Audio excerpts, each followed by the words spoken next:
For those of you that don't know me, I'm Scott Nestler, and I'm here in my role as the chair of the Analytics Certification Board. In my day job, I'm an Army colonel that works at the Center for Army Analysis, although I started letting the cat out of the bag last night that I plan to retire from the Army in about a year. So maybe I'll be working with or for one of you a year from now. We'll see how that goes. Thank you for coming to today's session, and what we're here to talk about today is the fact that we're having a birthday. CAP, the Certified Analytics Professional Program, turns 1 effectively today. I mean, we're within a few days of a year from when it was launched last year in San Antonio. And what I'd like to do is go through a little bit of the history, some of where we are, and most importantly, tell you where we're heading next. So without any further delay, let me go ahead and do that. So I'm going to talk a little bit about, not a whole lot here on who is Informs. Those of you here, because you're at an Informs conference, likely know that, but since this is also being recorded and the CAP program is also aimed at people who are not necessarily Informs members, I'm going to include a little bit of that, a little bit about why we're offering the certification program, and then try to answer some of these questions about what is it, what are the benefits, what do I have to do if I want to be certified, and how do I go through the process. And then at the end, I will be sure to leave some time for questions and discussion. So, who is Informs? The Institute for Operations Research and the Management Sciences was founded back in the mid-90s through the merger of 2 other organizations that have both had long and proud histories. You can see here what the mission is. I will not read it to you. I'll point out that we currently have over 11,000 members. About half of those are academic, 30% practitioners, and about 20% students. This is a slight change from the way it had been presented in the past, which might have been 80% academic and 20% practitioners. So we've now split the students out from the academics in this statistic, also highlighting the fact that the practitioner audience, or number of members who are practitioners as opposed to academics, is growing. And the demand for this program largely came from the practitioner side of our membership. Our organization's members are highly educated. Over half have an earned PhD, and 96% are either have or are pursuing a master's degree or higher. However, we're not just a U.S. or United States-based organization, well, we're based here, but we have membership from across the globe, about 80% from North America, roughly 10% from Europe and Asia. And I'll talk more about that as we move on here. So what is analytics? According to Informs, we have a fairly short definition here about it being a process of transforming data into insight for making better decisions. I was involved in the development of that definition, as were a few others here in the room, and we went round and round for quite a while about this and eventually settled here. I think it's a good definition, and that's what we're using as our definition of analytics. One thing I'd like to point out is that the certification program is just one of many things Informs is doing within the analytics field. There are also continuing education courses. We've started with 2 of them last year, and it's growing to 4 and beyond this year. The analytics maturity model, which is going to be kicked off here at this conference, I think later today or else tomorrow. And there's also ongoing initiatives to engage those in industry, government, and academia about analytics. The quote that you see there at the bottom from Ann Robinson, the past president of Informs, I think she said that last year at the Informs annual meeting in Minneapolis, and I think this is really key. We've wrestled with what is this analytics thing versus operations research, and we can talk about it all we want here within our organization, but what really matters is how do people outside see us. And what she said here is, to those looking in, on the outside looking in, they see O.R. as a toolkit, a collection of tools that we can use to solve problems, but they see analytics as a process. And we truly have embraced this idea within the certification program and analytics, as you'll see when I talk about the various domains in the program. Okay, I mentioned I'm the chair of the Analytics Certification Board, which is the governing body. We are semi-autonomous from the Informs Board of Directors. We still do report to them on our program elements. John Owen here is the one responsible for that, our Vice President of Practice, who is a member of our board. However, we make actual operational decisions. This board, the ACB, makes actual operational decisions about the CAP program independently of the Inform's board of directors. You see that our keynote speaker, Tom Davenport, from this morning is on the board, as is our keynote speaker for tomorrow, Kathy Kilmer, as well as a number of other folks from across industry, the public sector, and academia. So why are we offering a certification program in analytics as opposed to what it was in 2008 when I first got involved, an O.R. practitioner credential? And here you see from a Google Ngrams, which is based upon a corpus of books, not Google online searches, but books that are published since 1950. You see how the terms industrial engineering, operations research, management science, and systems engineering have all grown and or declined over time, and what's happening with analytics now as opposed to those terms. So this was one piece of evidence that we used to say, hey, there might be something to this. Other evidence that's out there in the business press, from Gartner, from CIO Magazine, from McKinsey, a lot of talk about a shortage of people with analytic skills, not just deep analytic skills, but also those who know how to manage and use those folks with the deep analytic skills. So we believe this and are attempting to help say, hey, there's a bunch of us out here that can be some of these, and we can help others to become them, and provide a, through our certification program, provide a benchmark that says, we have these kinds of people. You just need to know who they are. So what is certification? The word gets used often, as does credentialing. I want to point out one thing. Credentialing is a broad umbrella-based term that talks about recognizing that someone has met a set of defined standards. That those standards might be education, they might be training, experience, or passing some test.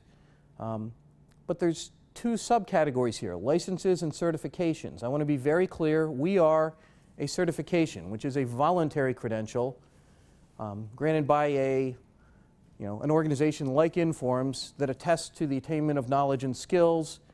We are not a license. We do not prevent anyone from practicing operations research or analytics. We are most definitely not a license. And these definitions come from a joint Department of Labor, Department of Defense study that was done about 10 years ago. So we are a certification program, so it's a voluntary credential. So we have 5 E's.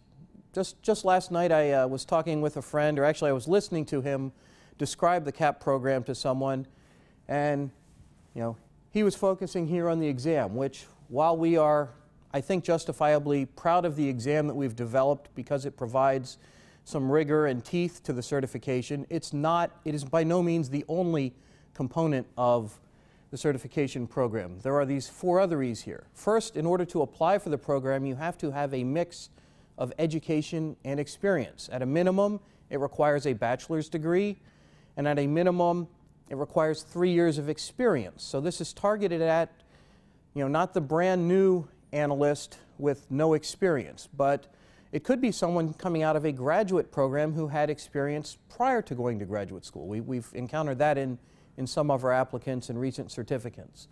But the higher your degree is, going up from a bachelor's to a master's degree or higher, the number of years of experience declines from 7 to 3. So some combination of education and experience. Then it requires demonstrating the skills and knowledge in the 7 domains, which I will talk about in a subsequent slide, and I'll talk more about the exam there. It also requires effectiveness, in other words, effective communication.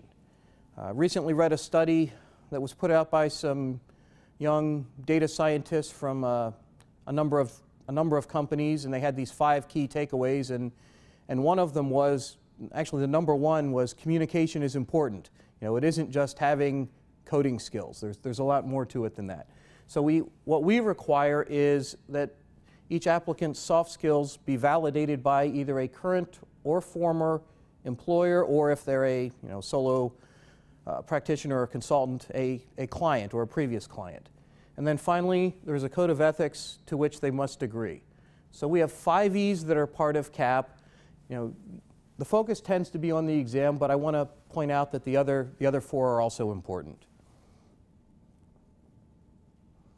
So let's talk about this job task analysis. At the top level, we have domains. There are 7 of them. They're shown down here. I'm not sure if you're getting the contrast there or not. I can see it from this angle. I will show them on a subsequent slide. But it starts with the business problem framing, takes it into an analytics problem framing, dealing with data, selecting a methodology or an approach, building a model, deploying it, and then maintaining it through a life cycle. This is this process that I talked about. It isn't just tools or a toolkit. That's at the higher level. That's at the domain level. Then we get down to the tasks. What are the things you have to be able to do? And then supporting that, the knowledge statements. What are the things you have to know in order to be able to do those tasks? So let me move on to the next slide where you actually can read the 7 domains. So you see here, I mentioned starting with business problem framing. Well, what's the problem that the organization is facing and would like some help in solving? Can it be converted into an analytics problem? Is it amenable to an analytics approach? And if so, what data is required? How do we get it into the format that we need? You know, what approach or methodology should we use here? How do we build the model? How do we deploy it? How do we maintain it and update it? And what you'll note over on the right-hand side are ranges for the percentages based upon a group of subject matter experts who said how, you know, they were asked to assess how important are each of these domains to being an analytics practitioner, and also how often do you do them. So it was a combination of those 2 things. So on any 100 question exam, there will be between 12 and 18 questions that relate to business problem framing, somewhere between 14 and 20 on analytics problem framing and so forth. The thing you'll note is that the domains with the highest weights are data, you know, is the number 1, and then the upfront ones, as well as down here through model building. The more traditional O.R. toolkit kind of things kind of fall, you know, in here. So it's well represented, but it also includes, you know, a significant amount up here in the problem framing, and then also some, not as heavy, but also includes some tasks and knowledge statements down here in the, you know, the deployment and lifecycle management phases of a project. So where are we today? Well, we kind of face, like any new certification program I've come to learn, a chicken or egg situation. We as an organization are looking at this and saying, when are we going to start seeing CAP preferred on job descriptions? Individuals are sitting there thinking, well, should I go do this CAP thing or not? You know, what's in it for me? What do I get from doing it? And employers, before they're going to put CAP preferred on their job description, are saying, you know, are there enough out there to make it a discriminator? So here's this chicken or egg problem we're facing. As we, you know, we're 1 year old. We have more than 100 certified analytics professionals at this point. The question is, how do we get that to grow to kind of break out of this chicken or egg problem? And I think we have some answers to that question here. A couple of things about CAP that have been in the news you may or may not have seen. In CIO magazine, there was an article regarding the code of ethics. I had been interviewed, I don't know, I think it was last November about this. It appeared in February, talking specifically about the code of ethics and what the requirements of it are. So there's some good press that we got in CIO magazine.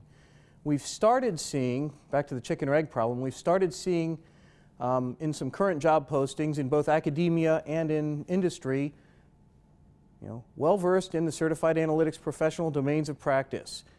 CAP credential is preferred. So we're starting to see this. This is a good news story, I believe. Would like to see more of it for those of you that might be putting any jobs out there.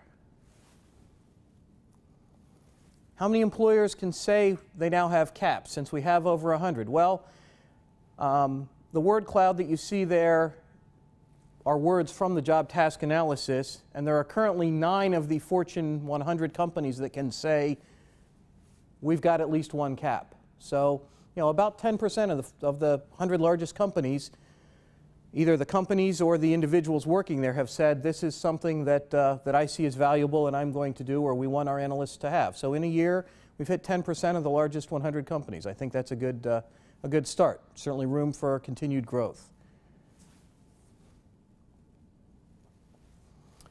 So why should you or I or anyone support CAP? The introduction of a standard of quality, I think, is important to our field. The ability to identify individuals that have the appropriate breadth and depth of knowledge, the ability to increase credibility of an individual or an organization. Because of the continued development that's required, it does encourage continued competency. I'll talk more about how to maintain the certification once it's earned. And you know, it's kind of a neutral qualification standard for analytics practice. It is not vendor or software specific. That's what I mean by neutral. It's meant to be vendor and software neutral. More on analytics practice in general. So what are the benefits to, you know, to an individual or an organization? Obviously, it's a way to set yourself apart from, you know, from the crowd. It shows that you understand the end-to-end analytics process, not just how do I use this one tool, or how do I turn this one crank that I've been using for, you know, for 10 years to solve problems that fit into, you know, this hole. Demonstrate, you know, I'm excited about, I'm invested in my career. I want to, you know, continue to grow, continue to build, meet some others that are like you, show dedication to the profession, potentially boost earning potential. It's way too early for CAP to have any data on this, but there's plenty of data from other certification programs that holding a certification is of value in terms of, you know, earning potential. You know, for some, it might just be personal satisfaction, saying, you know, I don't know, I didn't have a degree in O.R. or management science or statistics or, you know, one of these new analytics degrees, but this is kind of what I've been doing for a while. I want to see how I measure up against, you know, people who have achieved this. We have some folks that have said that was their primary reason for doing this. It's an industry standard practice that we've established, and you know, we're not there yet, but you know, could be in contract requests for proposals. We could start seeing, you know, certain percentage of those working on the team are a certified analytics professional, the way we've seen for other certifications out there. So a little bit more about the exam. What's it like? Well, it's 100 multiple choice questions. We've got examples on the website and in the candidate handbook. The third version of the candidate handbook is available for free down at the Informs desk down in the exhibit hall. There's a number of questions here, sample questions. The online version adds something else, which is that if you look at them and there's a little question mark next to each of the answers, you can hover over it and see why a particular answer is or is not the correct answer to the question. There's actually an explanation provided so that you understand some of the thinking behind it. I would point out that those are available, both online and in hard copy. There's only one correct response. I've got 8 years of teaching experience, 6 years at the undergraduate level, 2 years at the graduate level. I've written a fair number of exams, but I came to learn that writing good multiple choice questions is really hard. Coming up with the right answer is usually not too bad, but coming up with 3 plausible distractors that are close enough but not too close to the right answer is really difficult. But we've got a really high quality committee of folks that, well, a larger group that write questions and then a smaller group that review them on a weekly basis. You get 3 hours to take the exam. Most folks finish in 2.5, maybe up to 3. I mean, we don't see too many folks walking out of there in an hour, or, you know, I don't think we've seen anybody walk out of it that quickly, actually. The first year here, it's been a pencil and paper exam, or you can use pen if you want, but you know, it's been sit down and write it out. We provide a 4-function calculator, and we've given it in a proctored environment. You notice there I say computer-based testing begins in 2014. Well, we're now in 2014. More to follow on that in a few minutes. So if you wanted to prepare for the exam, what should you do? Well, we've had a fairly large number of folks that have asked, or you know, that have expressed interest in the CAP. We have a much smaller number who have actually taken the exam and gotten certified.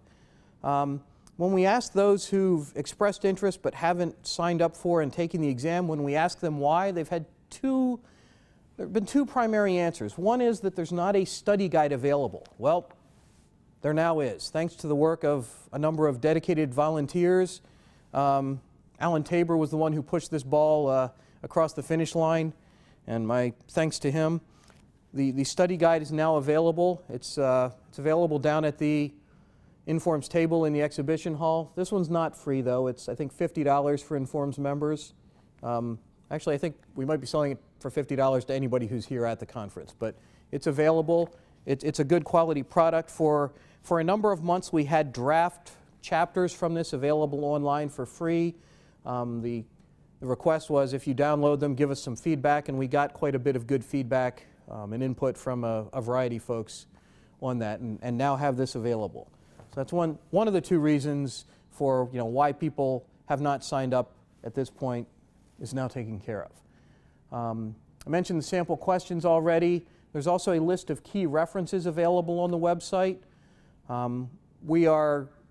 We initially started with a set of key references a couple of years ago that were very OR-centric, as you might imagine, given that this was a group of Informs members who had come up with this. Since then, there have been a number of books published about analytics that have been added to the supplemental list, and we're working through the process of how do we bring new books on and or take other books off, because we don't want the list to just continually grow in size. Continuing education courses, I mentioned that Informs is doing that. There's a list of those available. Everything's here at informs.org/certification. We're actually working on getting a new non-Informs-centric website up and running. The final name on that yet to be determined, but we'll let you know once we have it finalized, hopefully within a couple of months here. I mentioned the sample questions. If you look at them online, right now we've only got 24 questions up there. Our plan is to, before too long, expand that to 50, and then eventually, as we cycle questions out of the different versions of the exam, we will gradually take previous questions and add them to this bank so that there becomes eventually a full sample test of 100 questions available. But here you can see one here about a box and whisker plot, and if you were to hover over any one of these question marks here, you would find out whether that is the correct or incorrect answer and the justification for why. So what is the application process? Well, it starts out online at the website that we talked about there, or you can go to the shorter one and get to it easily enough. You have to read through and acknowledge the code of ethics and agree to it, provide a confirmation of your soft skills, your ability to communicate, as well as whatever transcripts are required for your degrees. And then there's a $100 application fee that is waived for Informs members. And then once you've been accepted upon review by the Informs certification manager, you can schedule your exam online. So this is the current process. It's going to change very slightly here in the coming months. Yes? So do you need to have completed experience years before taking the exam? Yes, you have to have completed your years of experience. Now we have some students who maybe haven't finished their degree yet, but they had the experience prior to going to school. But currently you do have to have your experience complete prior to taking the exam. That is correct. So when are we offering the exam? When I made these slides, there had been, I think, 14 paper and pencil exams to date. They'd only been in the US and Canada in a variety of cities, as you see there. We since then have had, we had one here in Boston a few days ago. We had 7 people take that exam. We've got another one going on, the Gartner BI and Analytics Summit's going on out in Las Vegas. So some folks that are involved with our program are also out there and administering an exam. We've got some others coming up here. You see one in Canada, a few others. But then we're also adding computer-based testing. And I want to point, we're adding it. We're not replacing the current pencil and paper model with computer-based testing. We're adding this as an option. We will continue to offer pencil and paper exams, like in conjunction with the Informs annual meeting, the analytics conference, and other associated meetings where we expect to have significant numbers of individuals that are interested in testing. So here's the big announcement. Computer-based testing goes live in a month, May 1st.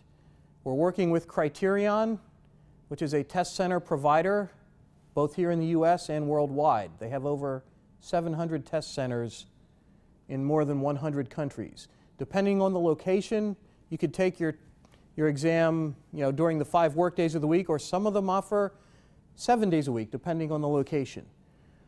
This was the other reason that those who have expressed interest but not taking the exam, this is the other reason they've given for why they haven't done it yet. They've said, well, there wasn't an exam close to me or at a time that was convenient for me. Well, that reason's now taken care of here, because you can do this anytime, like you go take the GRE or any other exam. You sign up. You still have to go through the informs process, and our certification manager and IT folks are working to make sure that it's as seamless as possible with Criterion. You don't actually go to the Criterion website to sign up. It's still through informs. I just provided that in case anyone wants to look up the company and learn more about it. But it's, you test when it's convenient for you and where it's convenient for you. A little bit more about where and when. Well, there's the 700 locations. As you see, can you see that, I'm hoping? Okay. A whole lot in the US, a whole lot in Europe. Fewer numbers, in South America and Africa, but there are. And in some of the places that we've specifically gotten interest from or requested, hey, when are you going to bring it to my country? There's 47 sites in India, 11 in the United Kingdom, 3 in the Netherlands, 16 in South Africa, 3 in Singapore, 1 in Taiwan, 1 in Poland. These are all countries where we've had people say, hey, if you could bring the exam here, I would take it. So we are hoping to address this need through the computer-based testing through Criterion. So this is the big change here as we turn, this is our birthday present to ourselves as we turn 1 and to everyone else out there. So once you've achieved a CAP certification, what can you do? Well, you get a certificate suitable for framing. You get a pin like this one here. You can use the designation after your name. It's on, it's on my business cards. It's the second one on my business cards. The PhD one goes first. That one took a whole lot of work, as some of you know. This one took somewhat less, but still wasn't trivial. And if you would like, Informs will announce the designation to people or organizations on your behalf. If you don't want to toot your own horn, but would rather just have the organization say, hey, just so you know, this person is now a certified analytics professional. So how do you maintain it? Well, once you've completed the exam and met all of the other requirements, you don't have to retest. But what you do have to do is show continued evidence of ongoing development within the area to make sure your knowledge is remaining current. So we require 30 hours of professional development units over a 3-year period. And those come in these 5 categories that you see over here. So education and training, self-directed learning, creating new analytics knowledge, volunteer service. Like earlier I mentioned, we have an exam committee that reviews questions for the exam. Well, certainly the people that serve on that committee get to count that as either volunteer service or creating new analytics knowledge. If you're actually writing the exam questions, I think would count. And then the last category there is actually working in the field. And you see that there's a maximum number of 10 or some number that you can do. In each of these, the education and training one requires that you must earn at least 8 out of the 30 that way. Others don't have minimums, but they do have maximums.